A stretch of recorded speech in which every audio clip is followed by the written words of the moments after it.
ഇന്നെന്താ അതാ സ്പ്രൈറ്റുമായിട്ടാണ് വന്നേക്കണേ. എന്തിനാ ഈ സ്പ്രൈറ്റ് എന്നറിയോ?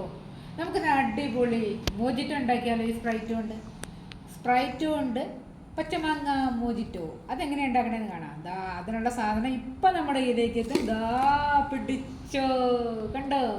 ഇതാണ് നമ്മുടെ പച്ചമാങ്ങ മോജിറ്റോ ഉണ്ടാക്കാനുള്ള സാധനം. അപ്പം സ്റ്റാർട്ട് ചെയ്താലോ? നമുക്കിതിനെ മാറ്റി വയ്ക്കാം. അതിനുശേഷം നമുക്കൊരു പ്ലേറ്റ് എടുത്തിട്ട് നമ്മളുടെ മോജിറ്റോ ഉണ്ടാക്കാനായിട്ടുള്ള, കണ്ടോ, ഇതാണ് സംഭവം. നമ്മുടെ കച്ചാമാങ്ങ മിഠായികൾ ഉപയോഗിച്ചിട്ടാണ് നമ്മൾ മോജിറ്റോ ഉണ്ടാക്കുന്നത്. അപ്പോൾ നമുക്ക് വേണ്ട എത്ര മിഠായി വേണോ അത്രയും മിഠായികൾ നമുക്ക് ഇങ്ങനെ എടുത്തു വയ്ക്കാം. അതിനുശേഷം ഇതെല്ലാം പൊളിച്ചിട്ടൊരു പരിപാടിയുണ്ട്. അതൊരു പൊളി പരിപാടി തന്നെ കേട്ടോ. അപ്പോൾ അതെന്താണെന്നുള്ളത് നമുക്ക് കാണാം. അപ്പോൾ നമ്മുടെ മിഠായികളൊക്കെ ഇവിടെ ഇരിക്കട്ടെ. കൂട്ടത്തിൽ വേറെമാരൊക്കെ ഉണ്ട് കേട്ടോ. അത് വെറുതെ വാങ്ങിച്ചു എന്നേ ഉള്ളൂ, 1-2 അപ്പോൾ അതാ നമ്മളുടെ കച്ചമാങ്ങ മിഠായികളെല്ലാം റെഡി ആയിട്ടുണ്ട്. ഇനി നമുക്ക് ഇവനെ എങ്ങനെ മോജിറ്റോ ആക്കി മാറ്റാമെന്ന് നോക്കാം. അപ്പം അടുത്ത പരിപാടി എന്ന് പറഞ്ഞു കഴിഞ്ഞാൽ നമുക്ക് ഇവരെയൊക്കെ ഇങ്ങനെ അങ്ങോട്ട് പൊളിച്ചെടുക്കണം. പൊളിച്ചടുക്കുക അങ്ങോട്ട്, അത്ര തന്നെ. ആഹാ, കണ്ട, ഇങ്ങനെ പൊളിച്ചടുക്കിയിട്ട് വരാം എല്ലാവരെയും. എന്നിട്ട് നമുക്ക് എന്താ ചെയ്യണേന്ന് കാണാം കേട്ടോ. Parle Kacha mango bite. Finally നമ്മൾ 16ാമത്തെ മാംഗോ ബൈറ്റിനെ എടുത്തിരിക്കുകയാണ്. അപ്പോൾ ഫുള്ളായിട്ട് നമ്മൾ എടുത്തിട്ടില്ല കേട്ടോ. ഒരു 16 മാംഗോ ബൈറ്റാണ് നമ്മൾ എടുത്തേക്കുന്നത്.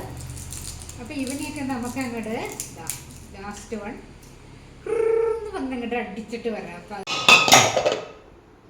ആഹാ, നമ്മുടെ അടിപൊളി കച്ചാ മാംഗോ റെഡി. ഇനി നമുക്ക് മോജിറ്റോ റെഡിയാക്കാം. അപ്പോൾ അടുത്ത പരിപാടി മോജിറ്റോ റെഡിയാക്കൽ. അതിനായിട്ട് നമ്മളുടെ ഗ്ലാസ് റെഡി ആയിട്ടുണ്ട്. ഇനി നമുക്ക് നമ്മുടെ കച്ചാ മാംഗോയെ ഇതിലേക്ക് ഇട്ട് കൊടുക്കാം. ഇനി അടുത്ത പരിപാടി എന്താണെന്നറിയോ? അടുത്ത പരിപാടി എന്ന് പറഞ്ഞാൽ നമ്മുടെ സ്പ്രൈറ്റ് ഊട്ടിയെ എടുക്കുക, അങ്ങോട്ട് ഷീന്ന് പൊട്ടിക്കുക. ആഹാ, അങ്ങനെ നമ്മളുടെ ഇതാ Kaccha mango mojito ready ആയിക്കൊണ്ടിരിക്കുന്നു. Yes,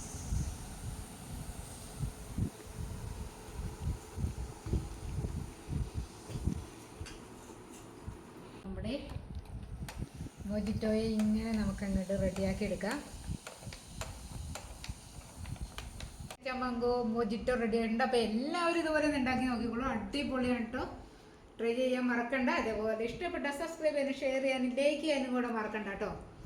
അപ്പോൾ ഇനി നമുക്കത് കുടിച്ച് നോക്കണം. അപ്പോൾ നിങ്ങളെല്ലാവരും ഉണ്ടാക്കി കുടിച്ച് നോക്കിക്കോളൂ. ഞങ്ങൾ നോക്കി, അടിപൊളിയാണ്. വീണ്ടും പറയുന്നു, എല്ലാവരും ഉണ്ടാക്കി നോക്കുക.